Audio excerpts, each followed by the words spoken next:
Hey guys, what it do? What it do? Sorry, my back, yeah. I don't know what happened. I hit 25 and like my back just decided not to join me along with my journey.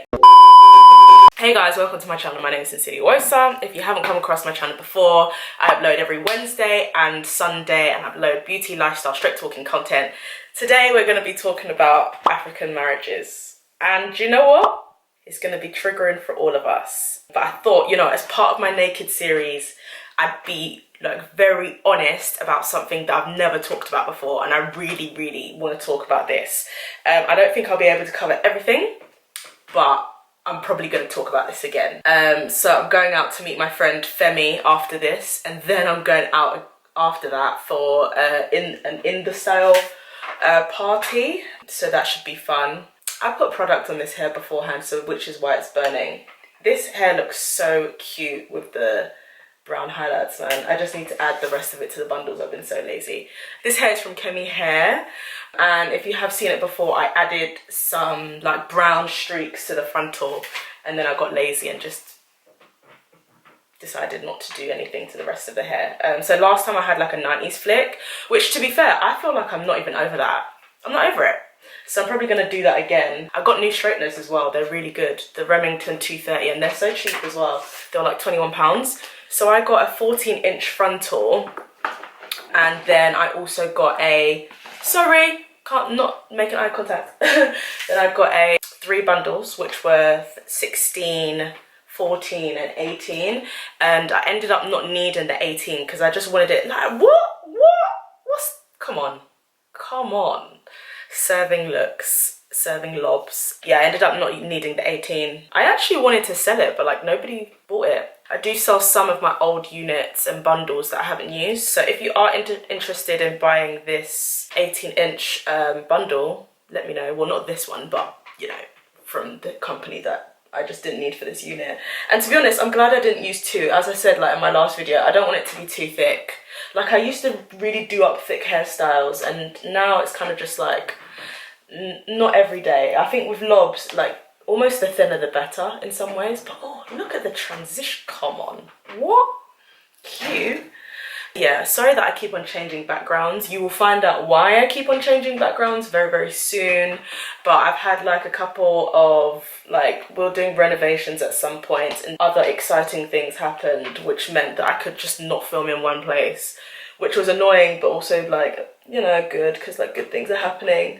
I will be talking all about that in a video next week, and it'll be like a massive life update because a lot has been going on. Personal and professionally. But yes, so let's get into this topic. The links for this hair, the bundles that I got, and also for the website and any coupon codes that I've got will be below. I just love the colour and the cut. Like I really did that. I did. African marriages, oof, man. Where do I start, mate?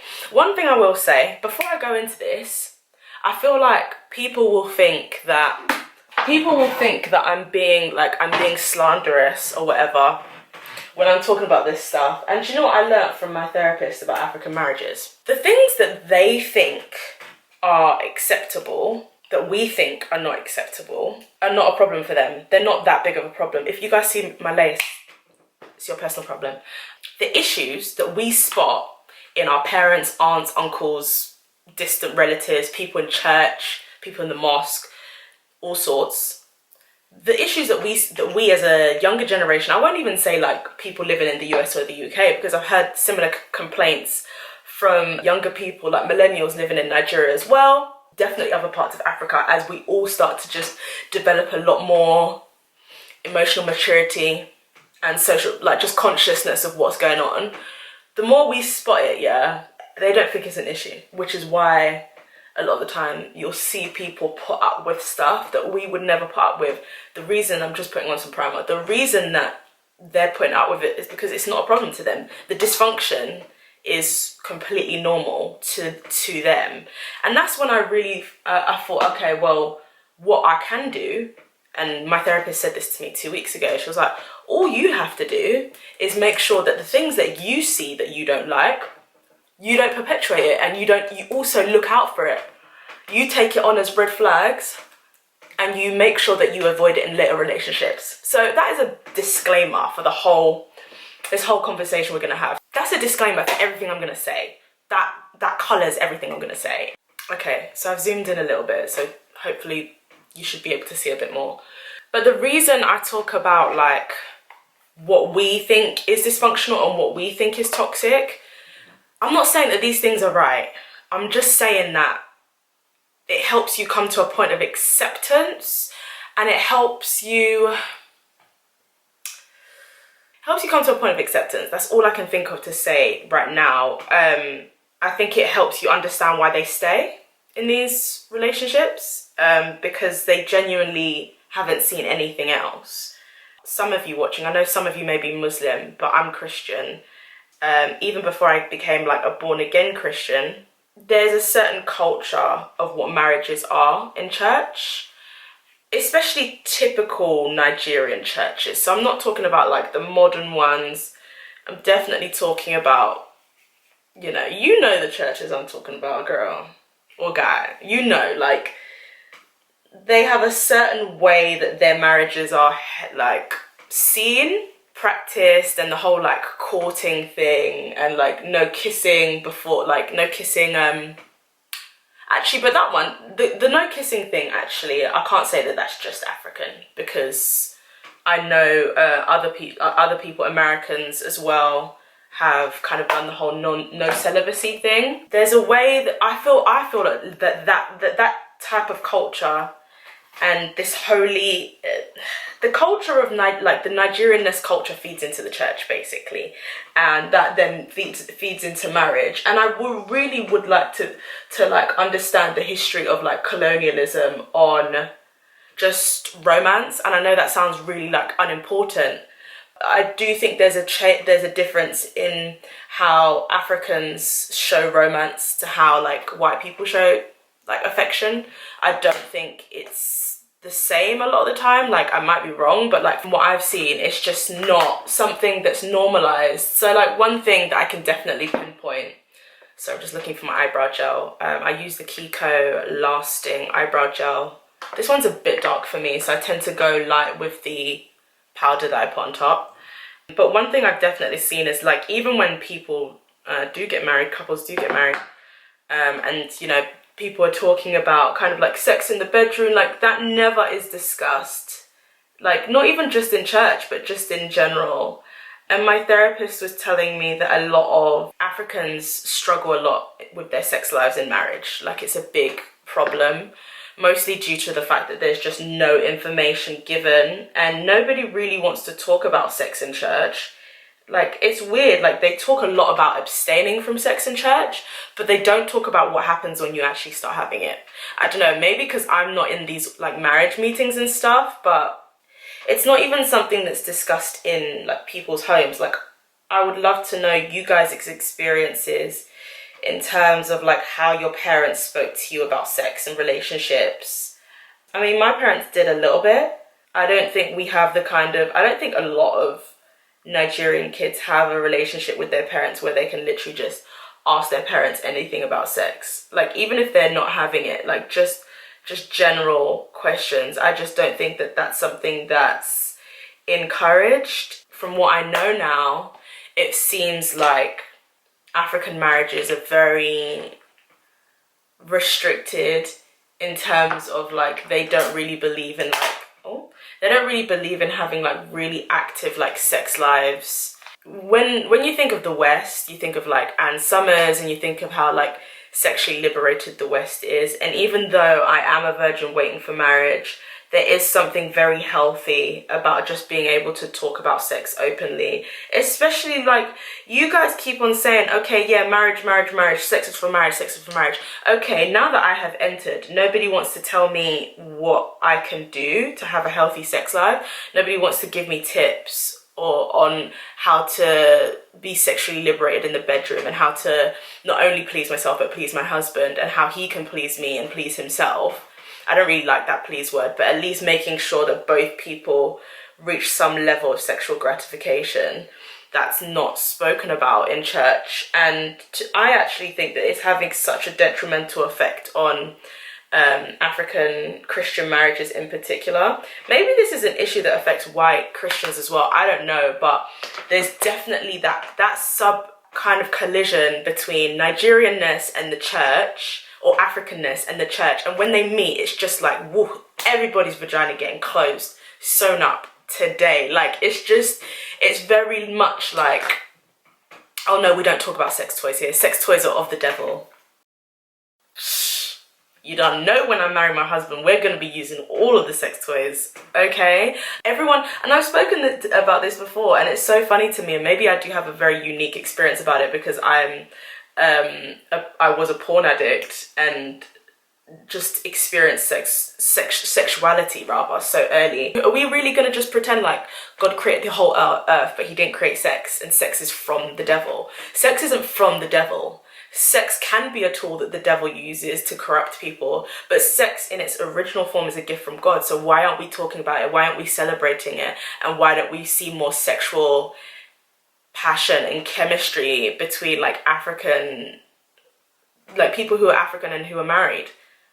I barely see like African married couples holding hands. And there's something really to be said there about how they show affection, and how they show that they have chemistry, and how they show passion. It's just very, very closeted. I don't know if any of you guys saw, did I even see this? Wale's interview on Red Table Talk. But he talked a lot about, this is definitely gonna trigger some people. He talked a lot about like how a lot of Nigerian, and when I say Nigerian in this video, I pretty much mean African, because a lot of the time I'll say Nigerian and people in the comments will be like, no sis, this is all of Africa. But like, not every couple obviously, but for the most part, this is something I've noticed. That just goes for everything I'm saying in this video. But yeah, so he was just talking about a lot about how Nigerians see love in very practical terms. So they mostly see it as acts of service. And they see it as, and they mostly see, yeah, it's mostly acts of service. But like, even the way it's acts of service in Nigeria is not like, I just don't think it's healthy. And I know that sounds really rude.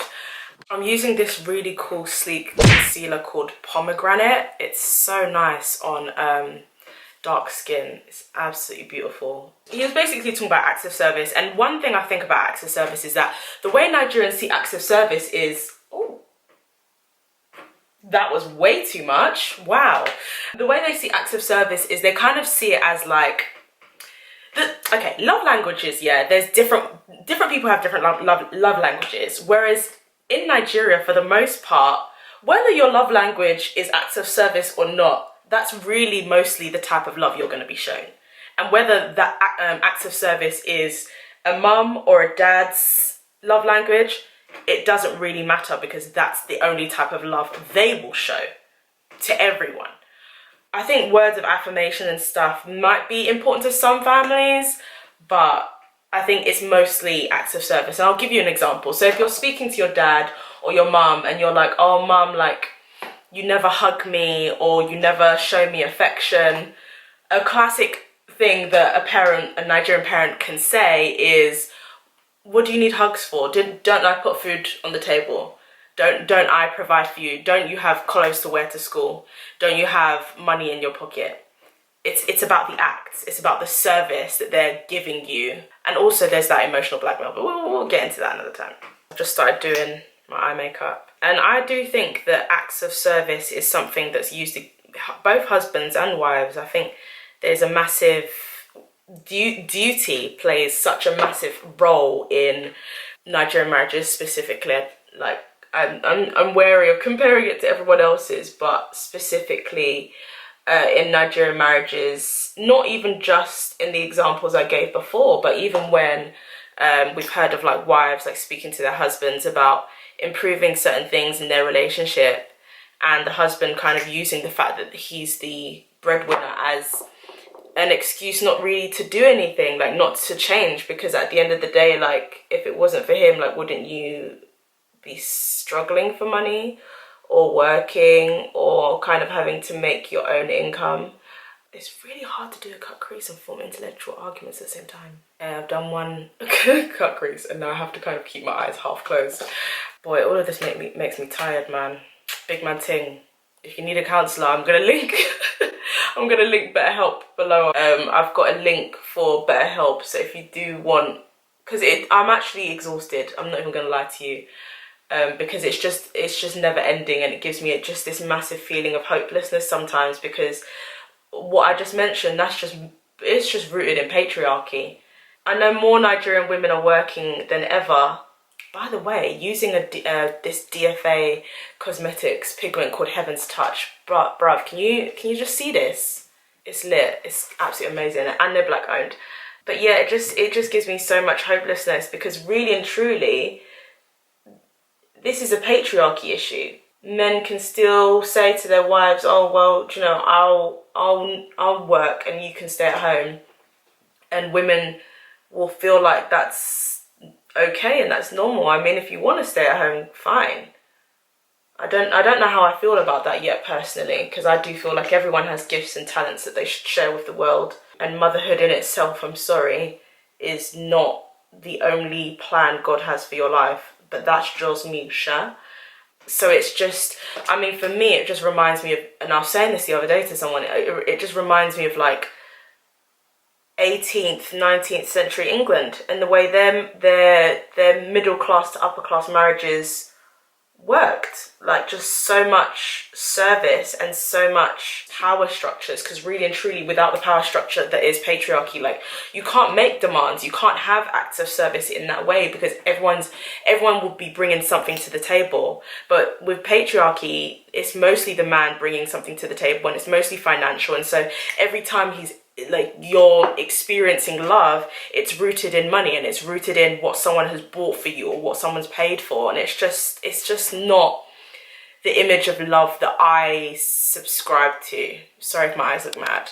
So I've done my eyes. I know the cut crease isn't like 100% perfect, but I'm trying to like get out there a bit more. And the rest of the palette, I used the Urban Decay Cherry palette. I'm just gonna do my lips because I'm running over time. But you know what, I don't want to make it seem like I'm saying all of the bad things, but I definitely want this place to be a safe space to vent, because seeing as we never speak about these things, we may as well just do it now. But one thing that I must say that I appreciate about the way African marriages work is the fact that there is a sense of duty means that I think they give up on relationships a lot less easily than couples in the West. I think because there isn't that cultural baggage that keeps them focused on keeping the home together. I think there's a line to that. I think there's a lot of unhappy African couples who might actually be slightly better off divorced, because I think having a marriage where maybe only one person is invested and the other person's checked out, and it's kind of this tug of war, I don't think that's a healthy environment for anyone, let alone children, to see that as their image of what a marriage should be. And growing up with that kind of baggage is not the best. But I think the idea of not giving it up so easily is a good thing that I think hopefully will trickle down to like our generation that we might need, because I think the divorce rate is something like almost about 50%. And that includes black marriages as well as white marriages. Okay, so that is the look finished. But yeah, I hope that you enjoyed the video. I do think that even though it may be negative to some people to talk about this stuff, as I said, like, we don't ever talk about it. So instead of like pretending it doesn't happen, I think it's easier to just open like the valves of communication, and then we can kind of figure out what to do next. I think in a way, watching the older generation make those mistakes may help us learn from them. And I think where our generation is a little bit more open to things like marriage counselling and therapy and seeking help, which means that I think can breed healthier marriages. But all the details to Kemy Hair will be below. I think this look turned out so cute. But yes, make sure you subscribe and comment with what your thoughts are. I would love to read them. Bye guys.